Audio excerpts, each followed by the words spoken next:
گزشتہ رات جہاز چوک کے قریب ہونے والے موٹر سائیکل حادثے میں شہید ہونے والے محلہ عیدگاہ توسہ شریف کے رہائشی پاک آرمی کے بہادر سپاہی حوالدار محمد عامر لاشاری کو فوجی اعزاز کے ساتھ ان کے آبائی قبرستان توسہ شریف میں سپرد خاک کر دیا گیا۔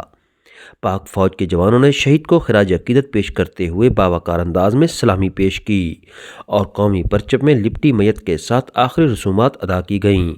شہید محمد عامر لاشاری کے والد غلام حیدر لاشاری، بھائی محمد عارف لاشاری، ساتھی اہلکاروں، اہلیان علاقہ، معززین رشتہ داروں اور شہریوں کی بڑی تعداد نے شرکت کی۔ شہید محمد عامر لاشاری نہایت ہی فرض شناس، بہادر اور ملک و قوم کے لیے ہمیشہ پیش رہنے والے جوان تھے۔ ان کی شہادت نے پورے وسیب کو غم میں ڈبو دیا ہے۔ شہید محمد عامر لاشاری نے اپنے پسماندگان میں ایک بیوہ اور 2 کمسن بیٹے چھوڑے ہیں۔ اللہ تعالیٰ شہید کے درجات بلند فرمائے اور لواحقین کو صبر جمیل عطا فرمائے، آمین ثم آمین۔